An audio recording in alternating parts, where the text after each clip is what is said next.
Ahoy there, Captain Benzie here, coming at you with another video guide for EVE Echoes. This time around I wanted to talk about fleets, which is to say this is kind of a beginner's guide to grouping up and achieving goals that a solo player could not achieve on their own.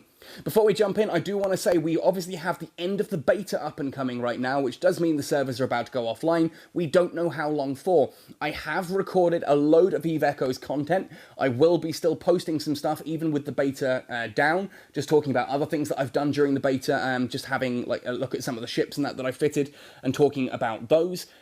Obviously, depending on how long the beta goes down for, I hope it's not too long, because that could prove a difficulty for all the content that I've been making. A load of you have come and subscribed. It's been a really awesome period. A load of new folks on the channel here. And I love that. I don't want to lose you guys. If the beta does go down for a bit of time and I run out of EVE Echoes content, obviously during this time I am going to be posting content for other mobile games that I play, things like maybe go back to CNC Rivals and Armorjet for a little bit, look at tanks a lot, another game I've been playing a lot recently, and just talk about some of those, maybe even dabble in Brawl Stars. But don't be afraid, I will still keep posting EVE Echoes content as long as I can make it. Any news that we get, I'll do, and when the beta comes back, or when it goes live, depending, absolutely I will keep you guys informed and keep making content. Speaking of me making content, if you are enjoying it, please do let me know by liking the video, subscribing if you haven't already, and you can comment down below to let me know what you're enjoying and what you want to see me make more content of.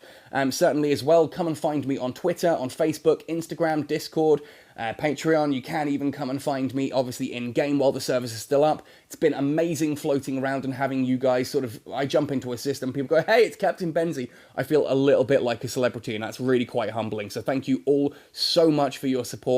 This beta has been incredible, and I look forward to more in the future. Anyway, all the self-preening out of the way, let's talk about fleets and the different kinds of roles that you can do in a fleet. And that's ultimately what this video is going to mainly focus on, the different roles and tasks that you can do. So first things first, fleets are found down here in the menu. Ultimately, you can see I've created one already, but if you go to team up, there'll be a bit at the bottom that says join fleet or create fleet. You can do so, and now I am like the captain of my fleet.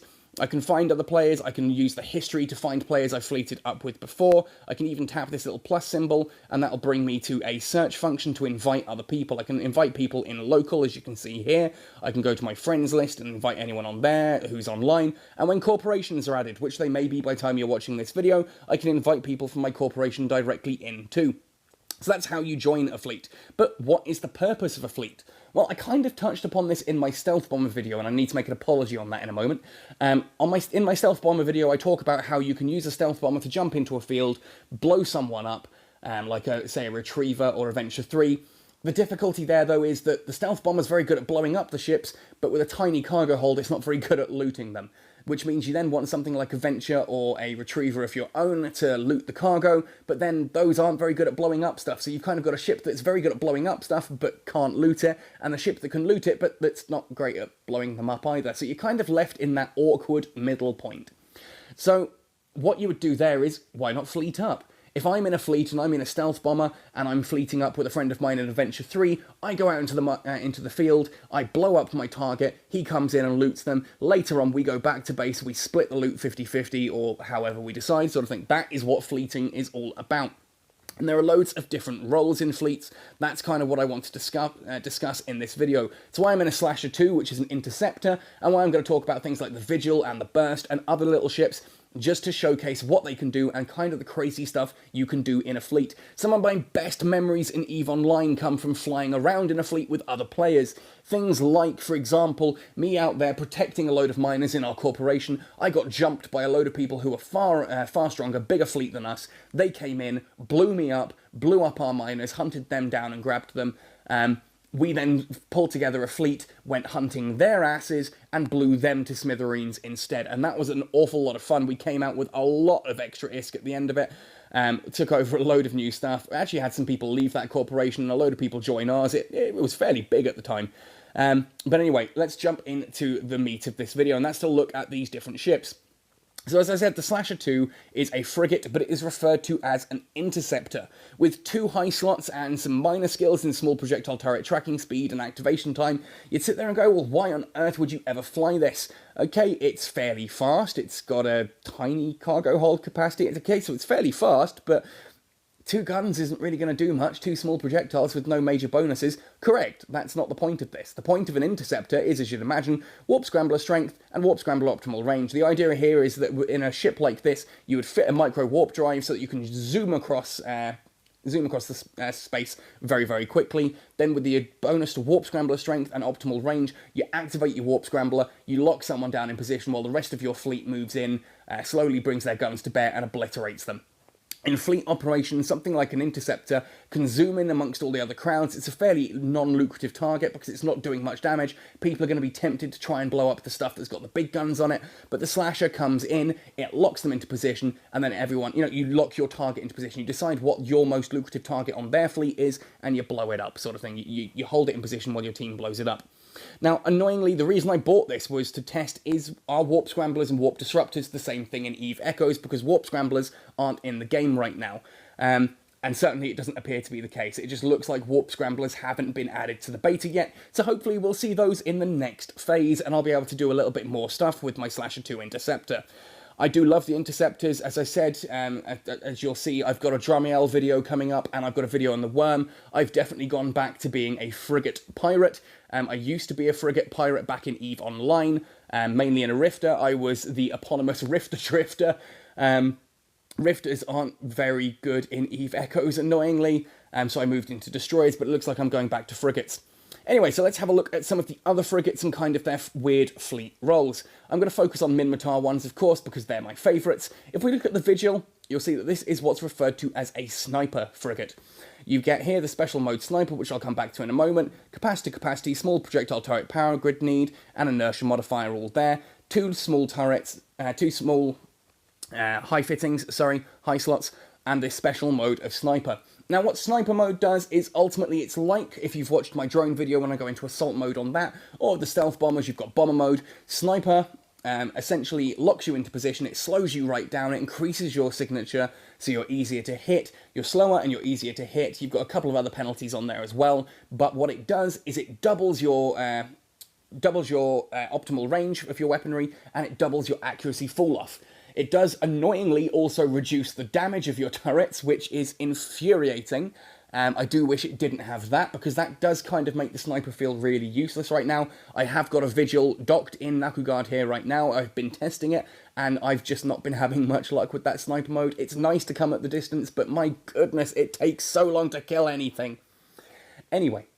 So ultimately the idea of sniper is, so imagine you've got a howitzer that is optimal range of 10 kilometers and has an accuracy fall off of 10 kilometers. That means normally 10 kilometers you're doing best damage, 20 kilometers you're at 50%, 30 kilometers you're at 0.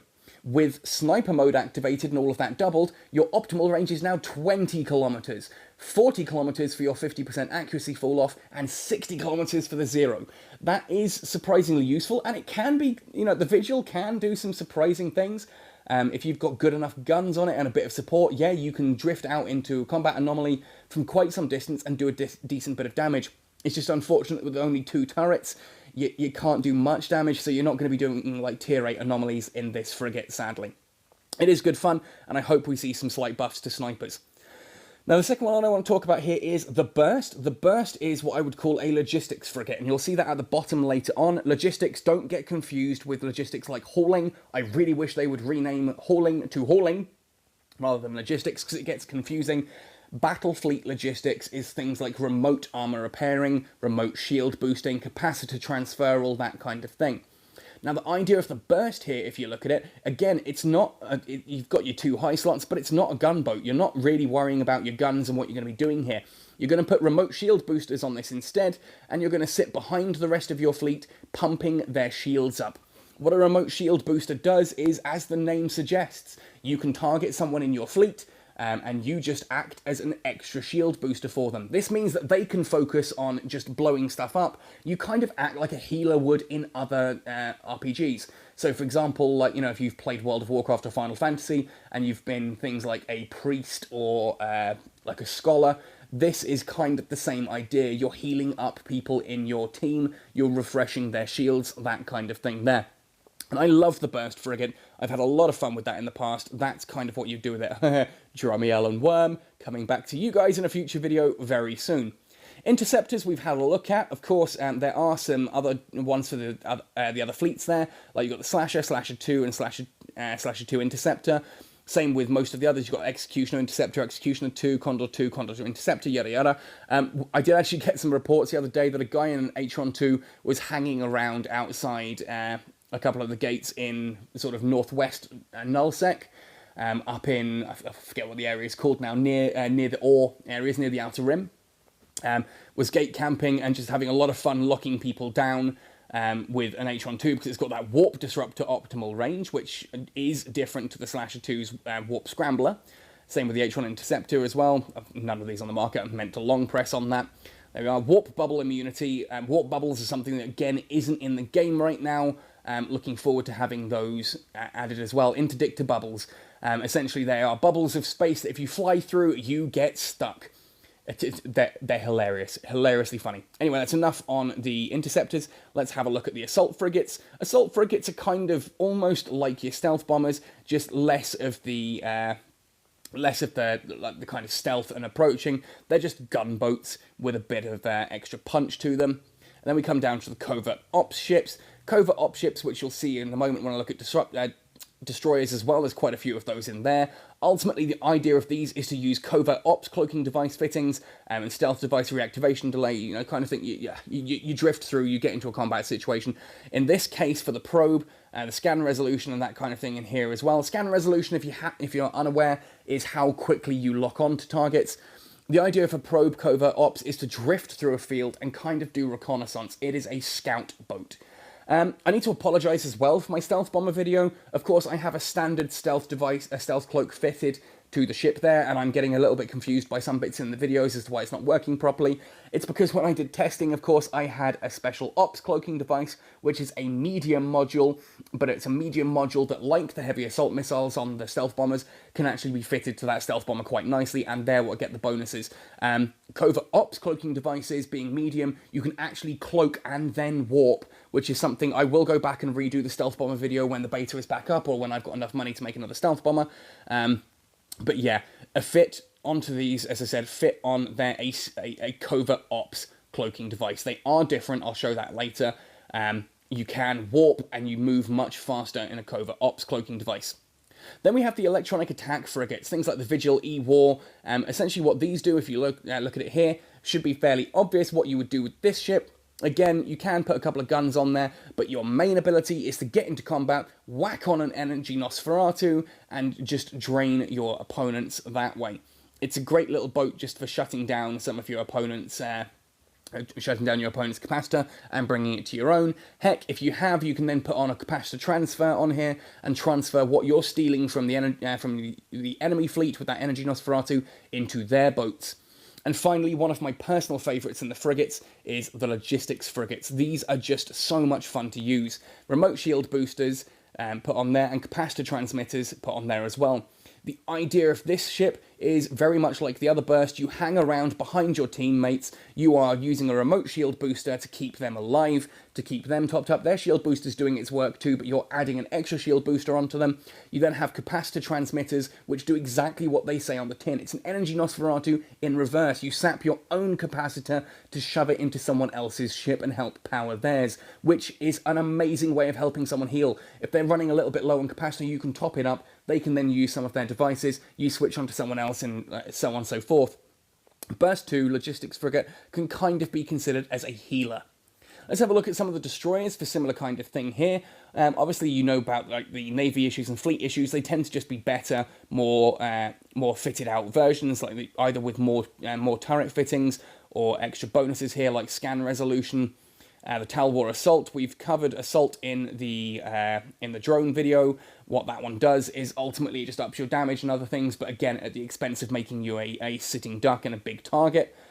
Interdictors. Interdictors are the interdiction spheres that I mentioned earlier, and those bubbles that lock you into place. Imagine like a big bubble of bubblegum. If someone flies through it, they get stuck. Now in EVE Online, I don't know if this is the case, it's been so long since I did this anymore, but it used to be the case that you could actually drop bubbles. Like I would sit there and warp from, say, a popular station in nullsec to like a particular gate, and then from that gate to another gate, and I would track the course between those two gates. And if you move to the course between those two gates and pop an interdiction sphere there, someone who is warping along that route hits that bubble and they actually get pulled out of warp and stuck like flypaper. It's hilarious, and there's some great ganks you can do with that on mining routes. I can't wait for that to be added into EVE Echoes. Same here with the Thrasher Interdictor. That's interdiction sphere launchers. Thrasher Guardian, if we have a look at this one, force field defense modules. Force fields, again, are something that aren't in EVE Echoes yet, so I will cover those at a future date, but essentially that is kind of like the Burst 2. This is kind of a healer Guardian, if that makes sense. Thrasher Covert Ops, again, for getting up close and personal with Covert Ops cloaking device. You can deal a decent amount of damage up close and quick. Perfect for hunting down enemy healing boats like the Burst 2, or indeed other capacitor transmitters, that kind of thing. You look for their logistics frigates, you pop on your cloaking device, you move through their fleet, and blow their stuff up that way. And then, of course, we have the snipers down here, tactical destroyers. I've already discussed sniper mode. I might try it with a Talwar just because... I don't know. I really wish Sniper was slightly better in the game right now. Now, I'm not going to go through all of these different fittings, but it's the same here. Like, if we come through to the cruisers, there are even cruisers that have these kind of fittings here. Special mode recharge, I need to look into what that one actually does. I don't have enough money to buy a Scythe, pull it out and try it. So if anyone can let me know in the comment section down below what special mode recharge does. Other than that, again, this is remote shield boosters, capacitor transmitters, that kind of thing. This is the Scythe is kind of your cruiser variant of the Burst 2. So that kind of covers everything that I wanted to mention in regards to the different ship roles. This does, of course, mean that if we look under some of these other high slots here, you can see the bits we were talking about. Remote shield boosters. These are high slots. They're things that you fire, but they're not weapons. So if you've got the Burst 2 there, that frigate, and you want to be using things like remote shield boosters, these are what you're looking at. You can see here, small shield booster amount, 33. It's like a shield booster. Think of it literally as a shield booster, but you put it onto someone else's ship. That's all this does. Very, very simple, very straightforward. Same with a remote armor repairer. It's just like an armor repairer, but you're doing it to someone else's ship, and that's under high slots. Under mid slots, of course, you've got things like the Energy Nosferatus that we've talked about already. The shield field modules, let's have a look at these. Again, that's kind of a case of you put up a shield to increase your shield ranges around things. You've got your armor link modules where you can boost things around you as well. Remote capacitor transfers, that's the one I was talking about earlier, where you sap your own capacitor to put it into a friendly ship. There we are, the Mark III small remote capacitor transmitter, 26 gigajoules it does. How does that compare, actually? 26 gigajoules with the Mark III here, 20 gigajoules. So it actually transfers a little bit more than the Energy Nosferatu would, but of course, it transfers it the other way around. An Energy Nosferatu drains the opponent's ship into yours, a transmitter drains it from your ship into theirs. So if you can kind of run both, you can actually leech from your enemy ships into your own capacitor with an Energy Nosferatu. Then from the Energy Nosferatu, using the transmitter, you can then transmit that into someone else's ship, which is great. You steal from you are the Robin Hood of capacitors. And then group capacitor transfers, group armor repairers, and group shield boosters, kind of the same thing as the top ones, but it's in an area around you. They're not as effective because it's kind of an AoE, area of effect heal, but it's similar to those high slots of using like the remote armor repairers and remote shield boosters. Now, as for skills on this, there aren't really many right now. Again, this is something I'm hoping that gets added in future. Of course, you'd want your skills under cruising technology for whichever one of those you're going to be using. Most of those are frigates, so having frigate command and advanced frigate command is very useful. Shield operation, I think it's under this one. There we are. Remote shield operation. If you do want to be using something like a burst and boosting other people's shields, that's the skill you're going to be using there, just because it reduces the activation cost, ups the optimal range, ups the bonus that they get, and downs the amount of power grid that it needs of yours. Same with armor operation. Remote armor operation is right down there as well, and you can skill into that. So fleet combat is something I'm really looking forward to in the upcoming beta. Certainly on the 9th of January, which I think is tomorrow actually, if I'm posting this today as I record it, I am looking forward to this event where we're all going to go out and try and blow some stuff up. I'm going to go out there in things like a burst if I can get the cash together for it. just to heal stuff up. And I'm going to sit there and try snipers, that kind of thing. I'm going to be that guy at the back of the fleet doing his own thing. And this, of course, is the sniper that I was talking about, the Vigil. So I am looking forward to... I am going to go out and try this a bit more and see what I can do with it as a sniper. Ugly looking ship. Not overly fond on how this thing looks, but I think it's just the upright ship design. I'm not a fan of upright ships at all. Anyway, I think that really does cover everything I wanted to mention about fleets. Certainly, I do hope it's answered any questions about different fleet roles and ship types that you may have seen and you're wondering what the heck does that do. And I do look forward to seeing you guys out there tomorrow in the field blowing some stuff up to celebrate the end of the beta. Again, stick with this channel. I will obviously be posting a bit more of other games as well for the time being, but you might find a mobile game here you really enjoy. So I will be putting that in as well, but there is still a lot of Eve Echoes content to come, and if I get into, they've mentioned these closed beta phases, I will be applying to get into those, and if there's not an NDA on that, yes, I'll be posting content from that. If the beta comes back up fairly quickly, of course, I'll be recording a load more stuff there. Otherwise, if there's any news, you know, even if I run out of, like, my ship fitting videos and that kind of thing, if there's any news about what's going on, I'll do videos on that as well. So do stay tuned to this channel, please. I've really enjoyed connecting with you guys, and I do intend wholeheartedly to continue the Eve Echoes content. Anyway, folks, that's everything to mention on fleets, everything I want to mention otherwise. Happy sailing, and see you in New Eden.